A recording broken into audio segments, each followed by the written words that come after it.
you guys, Mike and McGee here with you. Today I'm going to do a video on how to make a turkey tail fan and cure it to be put on a plaque with the beard and the spurs to make a nice little thing to hang on the wall.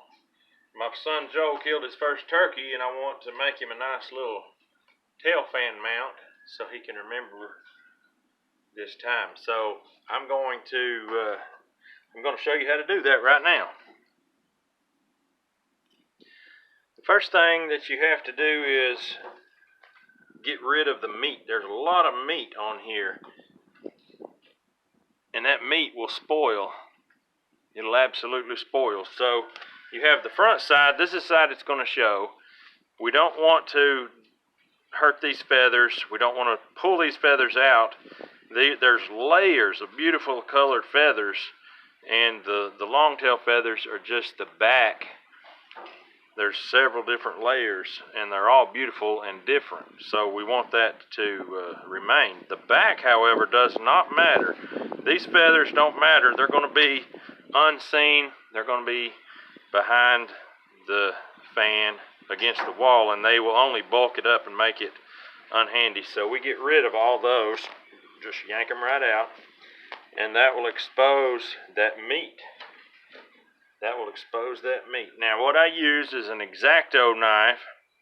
You can get these at any craft store, and they come with replaceable blades, and they're very sharp, and they're very you can be very accurate with your cutting. So we don't want to damage these big feathers where they come together, but we want to get rid of everything that we don't need. So we're going to start removing that meat by making these cuts here. Once you get some cut away, you can grab it with your fingers and pull it.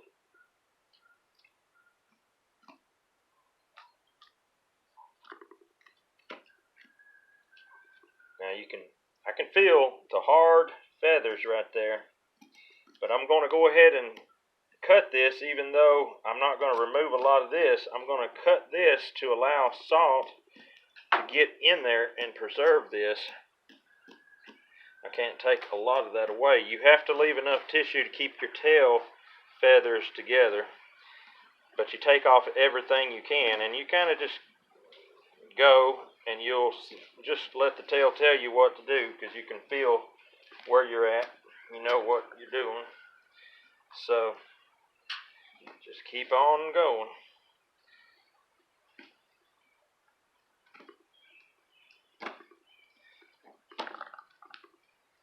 There's some hard tissue, parts of feather ends.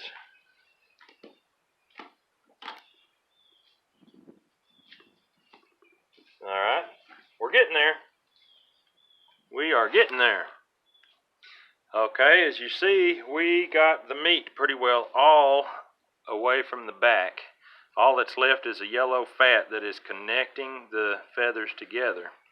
There's a little chunk of bone right here with some meat on it, but it's connected to the front. We're going to turn it over. You can see clearly, well, I thought you could see clearly.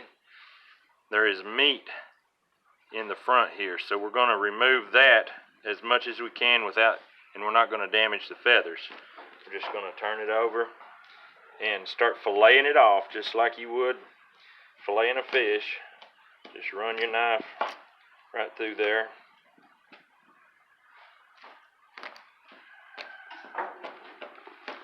Boom, there it comes. So that's a big chunk of meat that would definitely spoil and smell to high heavens and stink. So what we're doing is removing all the meat, because the fat does go rancid and it spoils, but it does not rot like meat to the point of complete stench. So what we do is get it down to where it's just that connective tissue and fat, and then we will salt it very good, and that salt will turn that tissue and that fat into hard as a rock, and it'll be cured. and that'll be the end of that. There won't be no stink. So we're getting there. See, just a little bit more meat here and there. We're gonna trim that up. Then we're gonna stake him out and salt him. All right, look at that. Them feathers are barely held together by just what I left, just a little bit of connective tissue. And so that makes them very pliable. I could easily pull these feathers apart and ruin this tail, but that makes it so pliable that it helps us in the process of forming the fan. And whenever we put our plate over the top, it's not so thick that it leaves a huge, great big bulge. So now I'm going to show you how to salt it and put it on a board for drying. Okay, I've got my salt here. I've got a small piece of foam board that was left over from a floor that we did several years ago. It'll be perfect. You want to use something that you can get nails into or tacks easily, because that is what you use to hold it open while it dries. But the first thing is, this is the back side. You want to hit the back side really good with salt before you turn it over and pin it. And you want to just push that salt into it as best as you can. And you're not going to put too much. Don't worry about putting too much. You put all that you can get on it, because the salt is your only source of curing. So use it. Don't go sparingly. Next, we're going to put us a little bit right here where it's going to be at. Make a nice little pile of it. And then flip it over and press it in. Okay, now we're going to do the front. The front has a little more than the back. You're going to get your salt, beat it right in there, press it in, just sort of mash it in. Okay, it's basically salted enough, and you can touch it up when you get done pinning your bird. Next, you can use whatever kind of tacks you like, but I've got roofing nails on hand because I'm in construction, and it works quite easily. Now, your tail needs to be basically straight across at the bottom. So, you take it. It's so moldable, it's so floppy that I can't hardly get a hold of it. Okay, take it and open it up. First feather, and you're going to pull.